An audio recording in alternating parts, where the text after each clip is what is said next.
बिस्मिल्लाहिर्रहमानिर्रहीम। अस्सलाम वालेकुम। उम्मीद है आप सब लोग खैरियत से होंगे। आज हम लोग अपील्स का क्वेश्चन स्टार्ट करने जा रहे हैं। सबसे पहले देखिएगा कि क्वेश्चन किस तरीके से आपसे पूछा जा सकता है। क्वेश्चन है जी, discuss the procedure for filing of appeal and references under income tax law, या फिर discuss legal provisions governing the filing of appeal to commissioner appeal and appellate tribunal. Total income tax law में हमारे पास 4 option है appeal करने के लिए।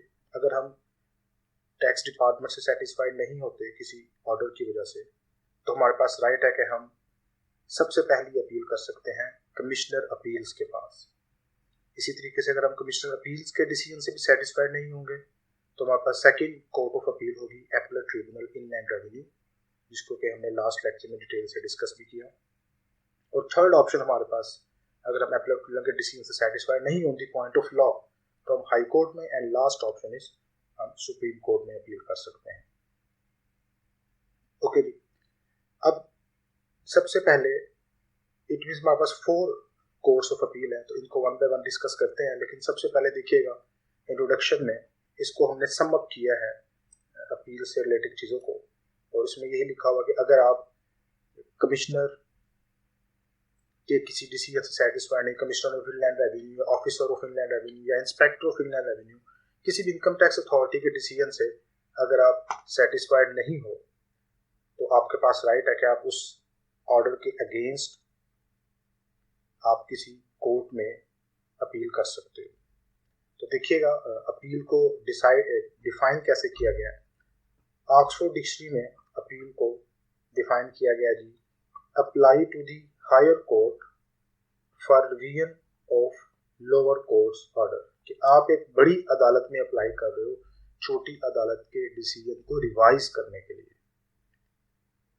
अब इसमें 2 पार्टीज होगी, एक पार्टी टैक्स डिपार्टमेंट है या टैक्स डिपार्टमेंट का ऑफिसर जिसने ऑर्डर दिया और आप उसके ऑर्डर सेटिस्फाइड नहीं, और दूसरी पार्टी आप मतलब टैक्स पेयर। नाउ अब हमारे पास अथॉरिटी राइट है कि हम लोग पहली अपील किसके पास कर सकते हैं, कमिश्नर अपील के पास। तो appeals to commissioner appeals, commissioner of inland revenue appeals, इसका सेक्शन इनकम टैक्स ऑर्डिनेंस 2001 के मुताबिक section 127 to section 129, and it is the first court of appeal. इसको आप अच्छे तरीके से अंडरस्टैंड कीजिएगा। इसको मैं ज़रा डिटेल से एक्सप्लेन करूंगा और बाकियों को मैं सम अप कर दूंगा, क्योंकि इसके अंदर जो पॉइंट्स हैं मोर और लेस वही बातें आपने नेक्स्ट अपील्स के अंदर भी डिस्कस करनी है। तो इस पर हम टाइम लगाएंगे, ज़रा इसको अच्छे तरीके से अंडरस्टैंड करें, बाकी को मैं इसको सम अप कर दूंगा। तो देखिए जी, फर्स्ट कोर्ट ऑफ अपील है, तो आपके पास राइट है कि आप ये अपील कर सकते हो against the order of commissioner. Commissioner ने आपको कोई ऑर्डर दिया या किसी ऑफिसर ने टैक्स डिपार्टमेंट से आपको ऑर्डर दिया, आप उसके ऑर्डर से सेटिस्फाइड नहीं हो, तो आपके पास राइट है कि आप उसके अगेंस्ट कमिश्नर अपील के पास अपील कर सकते हो। इसके बाद देखिएगा next point, right of appeal. Right of appeal obviously tax payer के पास ये राइट है कि वो अपील कर सकता है if he is not satisfied with the order of tax department या any officer of tax department, जो कि आमतौर पे कमिश्नर की तरफ से ऑर्डर होते हैं। Then payment of tax under section 137 sub section 1, अगर आपने टैक्स एडमिट किया हुआ है और आपके जिम्मे कोई टैक्स है अंडर सेक्शन 137 सब सेक्शन 1, तो अपील करने से पहले आपने वो टैक्स पे करना है, फिर आप अपील कर सकते हो। Next one is time of appeal. कब अपील करेंगे, जब आपको टैक्स डिपार्टमेंट की तरफ से ऑर्डर मिला या कमिश्नर की या टैक्स के किसी ऑफिसर की तरफ से ऑर्डर मिला जिससे आप सेटिस्फाइड नहीं, तो ऑर्डर रिसीव करने के 30 डेज के अंदर अंदर आपके पास राइट है कि आप अपील कर सकते हो। देन उसके बाद देखिएगा fee of appeal. Fee of appeal कितनी है जी, in case of appeal against assessment the amount of fee will be ₹1000। अगर आप असेसमेंट से रिलेटेड कोई अपील कर रहे हो तो आपकी फी 1000 होगी। और second point, if the appeal is regarding an other matter, अगर असेसमेंट के अलावा कोई और मैटर है, डिफरेंट मैटर्स इन्वॉल्व हो सकते हैं इसमें, असेसमेंट का के अलावा रिफंड का मैटर हो सकता है, पेनल्टी का मैटर हो सकता है, कैलकुलेशन का मैटर हो सकता है, तो फिर उसमें कंपनीज के लिए जो फी है वो 1000 ही होगी, और जो बाकी लोग हैं इंडिविजुअल्स या आईओपी वगैरह, उनके लिए फी होगी 200। देन ऑब्वियसली आप अपील कर रहे हैं तो आपने कुछ डॉक्यूमेंट सबमिट करने हैं, तो डॉक्यूमेंट सबमिटेड, कौन से डॉक्यूमेंट्स आप सबमिट करेंगे? An appeal shall be submitted with number 1 prescribe form of appeal, कि आपने फी का एक फॉर्म है, उस फॉर्म को आपने फिल करना है और डिपार्टमेंट को जमा करवा देना है कमिश्नर अपील्स के पास। Number 2 copy of the order passed by the commissioner, उस ऑर्डर की कॉपी, जो ऑर्डर आपको रिसीव हुआ और आप उस ऑर्डर से सेटिस्फाइड नहीं हो। उसके बाद reasons on which appeal is made, कि आप क्यों अपील कर रहे हो, क्या वजह है कि आप उस ऑर्डर से सेटिस्फाइड नहीं हो, और जो आपने फी पे की होगी उस फी का जो चालान है उस चालान की कॉपी भी आपने अटैच कर देनी है इसके साथ। Now next one is hearing of appeal. अब देखिए, इससे पहले आपका काम था, आपने मुकम्मल कर लिया, आपके पास ऑर्डर आया, आप उससे सेटिस्फाइड नहीं थे, आपने फी पे की, डॉक्यूमेंट सबमिट किए और आपने अपील कर दी। अब जब आपने अपील कमिश्नर अपील्स को जमा करवाई तो सीआईआर अपील्स अब क्या करेगा, वो एक डेट फिक्स करेगा, दोनों पार्टीज को नोटिस भेज देगा, टैक्स पेयर को भी और कंसर्न सीआईआर को भी, जिसके ऑर्डर से आप सेटिस्फाइड नहीं, और अपनी वो इंक्वायरी स्टार्ट कर लेगा। देन उसके बाद डिस्पोजिंग ऑफ अपील, अपील को जब डिस्पोज ऑफ किया जाएगा तो फिर मतलब आप कहने के क्या डिसीजन हो सकता है। अगर हम इसको सम अप करें तो ये हमारी फेवर में भी हो सकता है, हमारे अगेंस्ट भी हो सकता है। फेवर में किन सूरतों में हो सकता है, अगेंस्ट किन सूरतों में हो सकता है, ये बड़ी डिटेल्ड डिस्कशन इस पर आ जाती है, लेकिन जाहिर है हमने इसको क्वेश्चन के अंदर सम अप करना है, तो इसमें असेसमेंट से रिलेटेड डिसीजन आ सकता है in case of an order of assessment. अब इसमें ये हो सकता है कि 2-3 ऑप्शंस हैं कि कमिश्नर अपील्स के जी जो कमिश्नर ने असेसमेंट की थी वो ठीक है, ओके है, इसी को हम कंटिन्यू करते हैं, या ये भी आ सकता है बी पॉइंट में उसको मॉडिफाई कर दें, मॉडिफाई करेंगे, चेंज करेंगे तो वो असेसमेंट इंक्रीज डिक्रीज भी हो सकती है, वो कम ज़्यादा भी हो सकती है। और तीसरी ऑप्शन है कि वो कहे जी ये असेसमेंट को कैंसिल करके इस शख्स की दोबारा से असेसमेंट की जाए। इसी तरह पेनल्टी से रिलेटेड क्या डिसीजन आ सकता है, in case of penalty can increase और decrease the amount of penalty. और इसी तरीके से अगर कोई रिफंड के केस के लिए आपने अपील की हुई है तो in case of refund can increase और डिक्रीज द रिफंड अमाउंट। या इसके अलावा देखिएगा पॉइंट नंबर 4 में any other order as he may think fit, या इसके अलावा जो ऑर्डर कमिश्नर मुनासिब समझे, कमिश्नर अपील्स मुनासिब समझे वो पास कर सकता है। Then time for decision of appeal, tax के मैटर्स के अंदर कमिश्नर अपील के पास 120 डेज का टाइम है, कोई भी अपील आएगी 120 डेज में कमिश्नर अपील ने उसका डिसीजन देना है।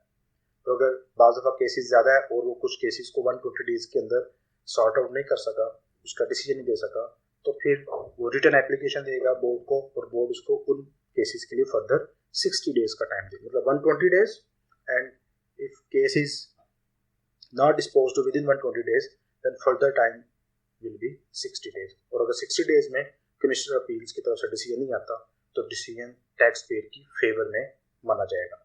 उसके बाद communication of decision, communication of decision से मुराद है कि दोनों पार्टीज को जो भी फैसला होगा दोनों पार्टीज को कम्युनिकेट कर दिया जाएगा, और वो दो पार्टीज कौन कौन सी हैं, पहली पार्टी टैक्स पेयर है और दूसरी पार्टी वो मुतल्लिका concern commissioner of inland revenue है जिसके ऑर्डर के अगेंस्ट आपने अपील की थी। ओके, अब कमिश्नर अपील्स का फैसला आ गया और आप इसके डिसीजन से सेटिस्फाइड नहीं हो, या आपकी फेवर में फैसला आया और कमिश्नर जिसने ऑर्डर दिया था वो इससे सेटिस्फाइड नहीं हो, तो दोनों के पास राइट है कि वो एपलेट ट्रिब्यूनल इनलैंड रेवेन्यू के पास अपील कर सकते हैं। इसमें अब देखिएगा appellate tribunal inland revenue section 132, 131 and 132 and it is the second court of appeal. अब इसको मैं जल्दी से गो थ्रू कर देता हूँ, ऑलमोस्ट वही हेडिंग्स है।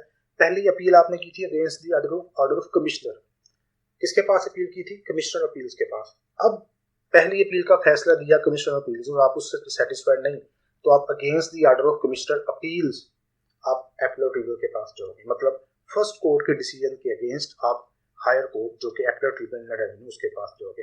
राइट ऑफ अपील मैंने आपको बता दिया, दोनों के पास राइट है, टैक्स डिपार्टमेंट और टैक्स पेयर दोनों के पास राइट है कि वो एपलेट ट्रिब्यूनल के पास अपील कर सकते हैं।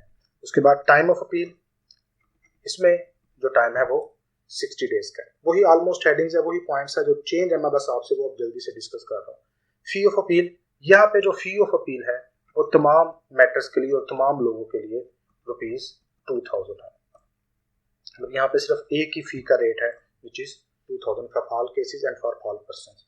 डॉक्यूमेंट सबमिटेड, ऑलमोस्ट वही डॉक्यूमेंट्स आपने सबमिट करने हैं, इसमें एक एक्स्ट्रा डॉक्यूमेंट आपने सबमिट करना है और वो क्या होगा, वो जो आपके पास लास्ट ऑर्डर है कमिश्नर अपील्स का, उसकी ऑर्डर की copy. Then again hearing of appeal, ये वही स्टेटमेंट्स होंगी जो आपने फर्स्ट अपील में इस हेडिंग के अंदर पढ़ा, हियरिंग ऑफ अपील, के आपने अपील सबमिट कर दी, आपने अपील जमा करवा दी एपीलेट ट्रिब्यूनल रेवेन्यू के पास, तो अब एपीलेट ट्रिब्यूनल दोनों पार्टीज को नोटिस भेजेगा और उस अपील को सुनेगा, डेट वगैरह फिक्स करेगा, हियरिंग ऑफ अपील। उसके बाद डिस्पोजिंग ऑफ अपील, ऑलमोस्ट वही बातें, असेसमेंट से रिलेटेड डिसीजंस हो सकते हैं, पेनल्टी इंक्रीज डिक्रीज हो सकती है, फंड की अमाउंट इंक्रीज डिक्रीज हो सकती है, तो ऑलमोस्ट वही बातें इसके अंदर है। Time for decision of appeal भी वही है जी, बस फर्क ये है कि वहाँ पे 120 डेज थे और कुछ केसेस में अगर आप नहीं डिसीजन दे पाए तो फर्दर टाइम आपको मिलता था 60 डेज का, मतलब टोटल 6 मंथ्स ऑलमोस्ट बन जाते थे।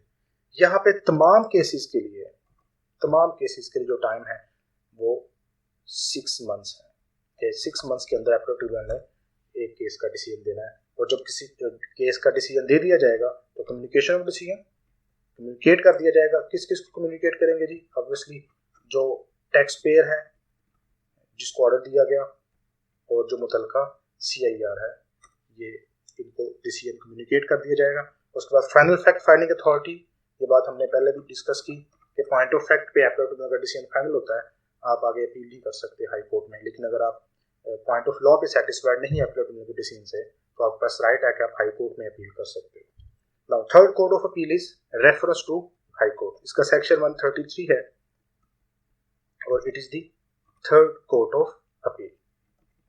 नाउ अब इसके अंदर क्या कुछ है देखिएगा, सबसे पहले थर्ड कोड ऑफ अपील में पहला है against the orders of appellate tribunal. ज़ाहिर है सेकंड अदालत थी एपीलेट ट्रिब्यूनल की, उसके ऑर्डर से आप सेटिस्फाइड नहीं या कमिश्नर सेटिस्फाइड नहीं, तो दोनों के पास राइट है कि वो हाई कोर्ट में अपील कर सकते हैं on the point of law only. उसके बाद राइट ऑफ अपील मैंने आपको बता दिया, अगर टैक्स पेयर या टैक्स डिपार्टमेंट दोनों के पास राइट है कि वो अपील कर सकते हैं। टाइम ऑफ अपील इसमें 90 डेज, जब आपको ऑर्डर रिसीव होगा उसके 90 डेज के अंदर आपने अपील करनी है।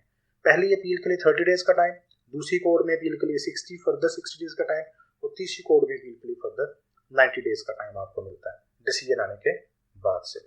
फी ऑफ अपील, यहाँ पे फी ऑफ अपील है जी 100 only. Then document submitted again same है, बस एक एक्स्ट्रा डॉक्यूमेंट होगा कि जो आपको एपीलेट ट्रिब्यूनल का ऑर्डर है उसके ऑर्डर की कॉपी, और साथ में देखिएगा statement of case स्टेटिंग any question of law arising from the orders of tribunal, कि आपने एक पेज पे अपनी स्टेटमेंट देनी है कि जिस मैटर के लिए आप अपील कर रहे हो वो क्वेश्चन ऑफ लॉ है, क्योंकि आपको पता है कि टैक्स के मैटर्स में हाई कोर्ट में हम क्वेश्चन ऑफ लॉ में अपील कर सकते हैं। अच्छा, अब इसके बाद होगा क्या, हमने केस सबमिट करा दिया, अपील जमा करवा दी हाई कोर्ट को, hearing and decision of appeal, high court के जजेस मिनिमम ऑफ 2 जजेस उस केस को सुनेंगे।